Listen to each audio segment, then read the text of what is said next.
He's either a hero or a villain, depending on who you ask. In an era of extreme division and hyperpartisanship, Dr. Anthony Fauci, who became the face of America's response to the COVID pandemic, went before Congress today for the first time since retiring from government service 2 years ago for perhaps his final showdown with Republicans over mask mandates, vaccine guidelines, and the origins of COVID-19. Things quickly went from tense to emotional to chaotic. Exhibit A, Georgia Congresswoman Marjorie Taylor Greene.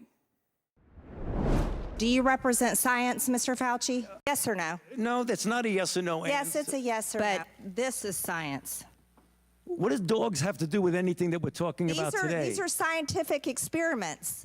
You're not doctor. You're Mr. Fauci in my few minutes. He belongs in Generally prison. would suspend. I've instructed her to address him as doctor. I'm not addressing him as doctor. Is this what we have become? Is this what we have devolved into? We should be writing a criminal referral because you should be prosecuted for crimes against humanity. You belong in prison, Dr. Fauci. Prosecuted for crimes against humanity.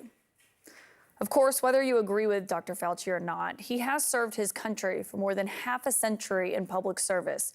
He was the nation's top infectious disease expert. He's advised 7 U.S. presidents from both parties. And of course, he famously worked on the federal response to AIDS, but also Ebola, the Zika virus, anthrax scares, and also, as we all know, COVID. There should be questions about what happened, given more than 1 million Americans died during the pandemic, and there are. What could have been done differently? How could we as a country have saved more lives? Public officials should be held to account. We can all agree to that. But fact-finding can and should be done with some level of decency. Dr. Fauci and his family are still receiving death threats, meaning they still require security even to this day. There have been credible death threats leading to the arrests of 2 individuals, and credible death threats mean someone who clearly was on their way to kill me. It's much more troublesome because they've involved my wife and my 3 daughters.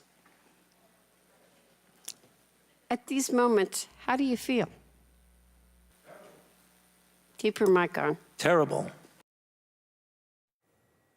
And my source tonight is Dr. Anthony Fauci himself. And Dr. Fauci, it's great to have you on tonight. I mean, it was a remarkable day on Capitol Hill. And obviously, you're not a stranger to testifying before Congress or even pretty contentious hearings. But I just wonder how today compares to the other times that you've been up on Capitol Hill testifying before lawmakers. Well, as you know, Caitlin, thank you for having me. I have testified literally hundreds of times over the last 40 years over Congress, and there's always been differences of opinion, differences of ideology, criticisms, and things like that. But the level of vitriol that we see now, just in the country in general, but actually played out during this hearing, was really quite unfortunate, because the purpose of hearings are to try and figure out how we can do better so that next time, if and when we are faced with a pandemic, we'd be better prepared and we could benefit. If mistakes were made, we identify them and we try to correct them for the future. That's not what we saw today, as shown by the clip you showed with Marjorie Taylor Greene. I mean, that was nothing about trying to do better, unfortunately. And, you testified there at the end about the threats that you and your family are still getting even to this day. And for those who don't know, that was your wife, Christine, who is esteemed in her own right, sitting behind you there. And I just wonder if you ever thought that you would still be getting threats like that, credible threats against your life, even now, 2 years out of government service. You know, it's very interesting. It's a pattern, Caitlin, that whenever somebody gets up, whether it's a news media, Fox News does it a lot, or it's somebody in the Congress who gets up and makes a public statement that I'm responsible for the deaths of X number of people because of policies or some crazy idea that I created the virus, immediately, it's like clockwork, the death threats go way up. So that's the reason why I'm still getting death threats. When you have performances like that unusual performance by Marjorie Taylor Greene in today's hearing, those are the kind of things that drive up the death threats, because there are a segment of the population out there that believe that kind of nonsense. Were you aware that sitting behind you today, we have him highlighted right now on the screen, but that person, that's Brandon Fellows. He's actually a January 6th defendant who was removed from the hearing later on. And as he was leaving, I don't know if you could hear him, but we heard him on camera shouting that he believed also that you belong in prison. Did you hear that? I didn't hear it, but it was brought to my attention before. And there was also someone behind me, I don't know if it was the same person, who was identified as someone who just got out of jail for being arrested for the January 6th attack on the Capitol. Now, what's somebody like that doing at a hearing about COVID?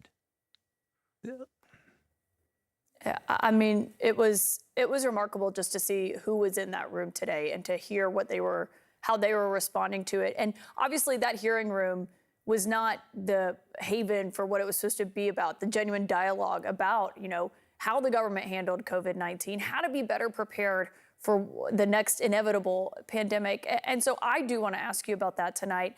And I do wonder, do you still believe that the evidence that you've seen does point to COVID originating from animals as opposed to by humans in a lab?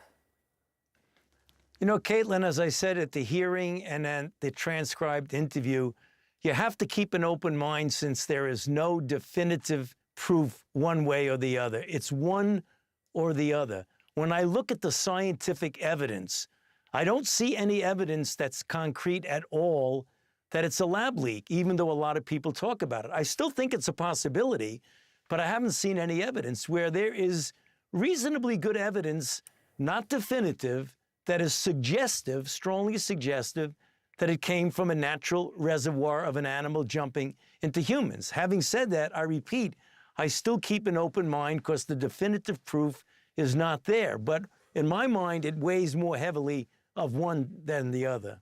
Well, and obviously a huge issue with this was a lack of accountability in working with the Chinese government on this. I mean, they were evading attempts to try to figure out what happened here. And given that, you testified today, you said that neither you nor anyone can account for everything that happens inside of China. But I wonder what that means for American research dollars that go there, and whether you think that means none of them should be sent there, that they should try to limit them.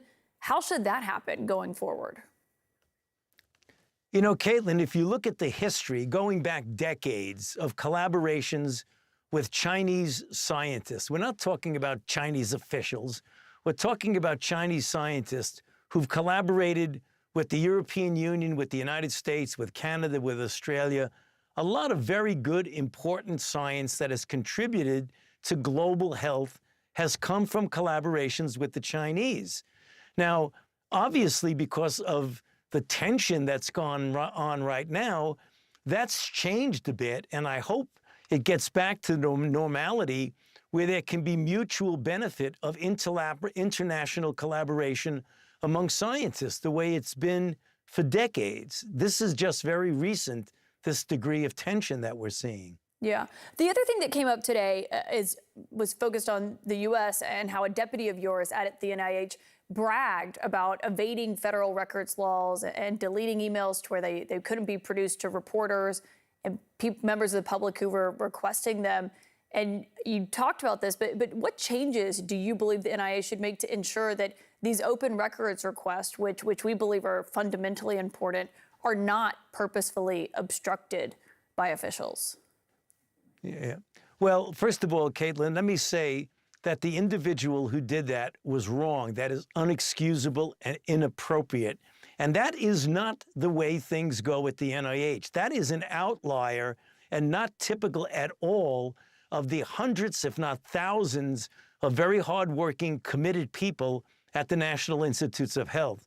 So I hope that the public and the audience doesn't realize or doesn't come to the conclusion, if I might say, that one single person who did something that is totally unacceptable and very inappropriate, that is reflective of the thousands of people who are doing their job and are committed to the health of this country. And so what should be done differently? I mean, because there is a concern that people see that, and you say it was an outlier, but there's a concern that it does diminish trust and really in public health overall, obviously at a time when it's needed the most. Well, I'm not sure what you can do, Caitlin. It is not appropriate, and it's in fact illegal and a violation of regulations to mess with public records that are official business records. And that was done, and that's unfortunate, but that happens when one person does something that's inappropriate and wrong. Like I said, I'm not sure what kind of correction we're talking about, except to say that that is by no means typical of the conduct of the large numbers of people who work at the NIH.